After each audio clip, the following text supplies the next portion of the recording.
Welcome to the Arizona Early Intervention Program's presentation on the changes in transition.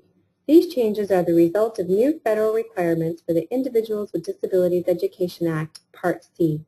This webinar is one in a series created to help Arizona's early intervention community understand and implement the new requirements effective July 1st, 2012. AZIP service coordinators are responsible for ensuring a smooth transition from early intervention for children in AZIP and their families. As we go through this module, we will point out the additions or revisions to the transition policy. There were several new items added or revisions made due to the changes in the IDEA Part C regulation.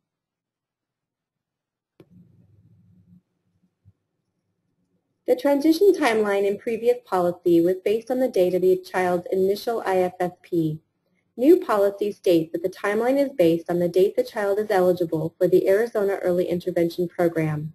It is important that service coordinators are aware of the timeline changes. For children who are determined AZIP eligible between 2-9 and 2-10.5 years, the parent must opt out at or before the initial IFSP meeting.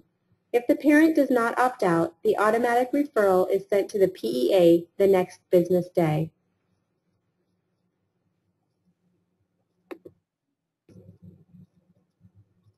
This table outlines the changes between the previous policy or procedure and the new policy and procedure, which will be effective July 1st, 2012.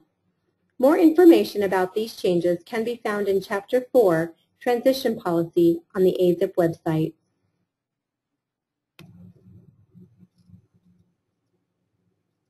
At the IFSP closest to the child's second birthday, the service coordinator should have a discussion with the parents about the transition process that will begin in the next 6 to 9 months. The discussions should include identification of all available options for the child and family after the child turns 3. These options may include Head Start, special education preschool, or community preschool. The service coordinator should discuss the purpose of the transition conference and IFSP transition planning meeting and determine the parent's interest.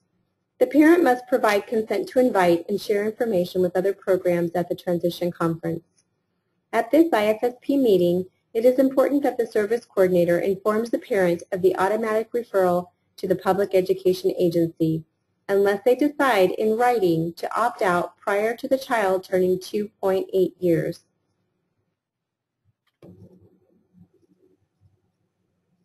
This transition page of the IFSP is to be completed during the IFSP meeting closest to the child's second birthday.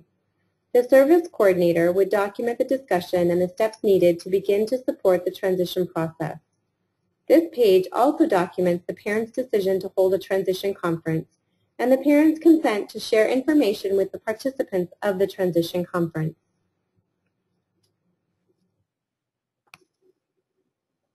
The purpose of the transition conference is to revise the preliminary transition plan developed at the prior IFSP meeting and provide the family with information about the early childhood programs they identified as options. Policy clearly states the conference is held at a time and place convenient to the family. The service coordinator must document steps needed to support the parents in their decision-making, such as making a visit to a program. Documentation of the discussions at the transition conference are documented on the transition conference summary form. For example, a family has a transition conference and the invitees include a representative of the Community Head Start program, the special education preschool, and the child care near mom's work. Each invitee discusses their program. The service coordinator documents the discussion and the next steps needed on the transition summary form. Next steps may include the school district scheduling and evaluation, the service coordinator sending records with consent, or the family coming to a decision about which program they would like their child to attend. The AZIP service coordinator invites meeting participants using the invitation to participate in a transition conference IFSP transition planning meeting form. A copy of this form must be maintained in the child's early intervention records.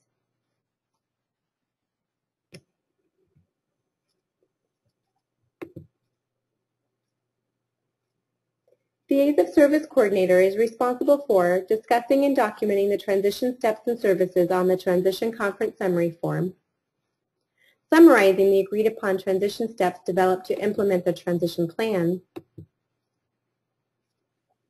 providing a copy of the Transition Conference Summary Form to parents and other Transition Conference attendees as appropriate, and maintaining a copy of the Transition Conference Summary Form in the child's early intervention records.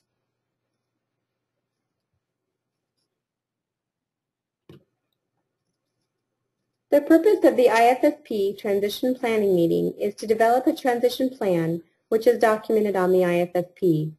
The plan should outline the steps necessary to support the family and child with a successful transition out of early intervention. The specific steps needed to support the child's successful transition to the program the family chooses are documented on the transition plan and timeline pages of the IFSP. These steps may include how to help the child adjust to a new setting and preparing the family for a change in service delivery. For example, a family has the transition conference and decides that they would like their child to attend the Community Head Start program. The service coordinator would document on the IFSP steps such as the parent will register for Head Start, the child and family will attend the open house to explore the campus, or the service coordinator will provide the family with resources on community playtime so the child can get used to being in a group setting. The IFSP will also document steps to prepare the family for a change in service delivery, such as looking into using private insurance or applying for All-Tex.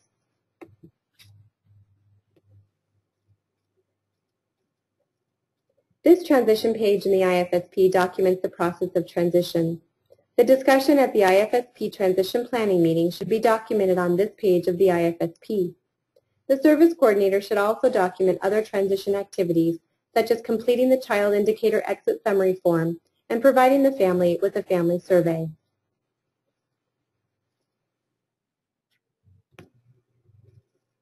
If the parent requests that the referral to the PEA occur during or prior to the transition conference, the ASAP Service Coordinator provides the PEA notification referral form to the PEA representative and then sends a copy to the Arizona Department of Education.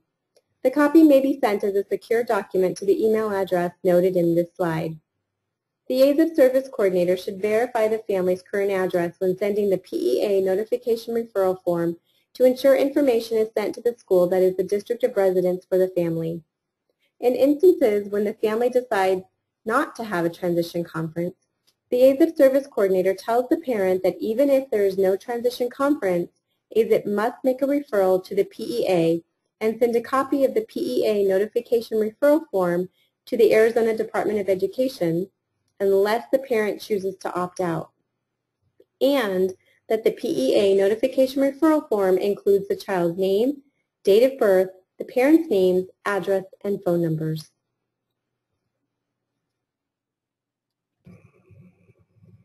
For families who do not want a transition conference but do not opt out of the automatic referral to the PEA, the ASAP Service Coordinator still must make the referral to the PEA by sending the PEA notification referral form to the school with a copy to Arizona Department of Education before the child is 2 years, 9 months old. The PEA must accept the referral and proceed with transition timelines.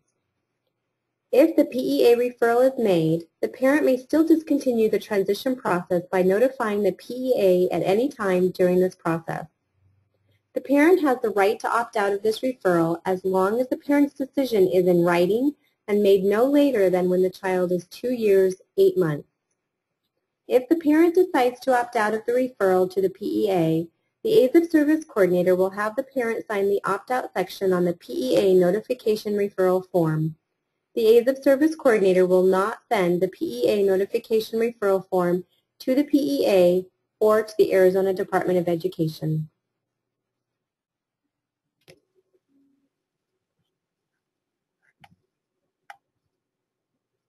For more information about transition, Chapter 4 of ASAP's Policies and Procedures can be found on the ASAP website.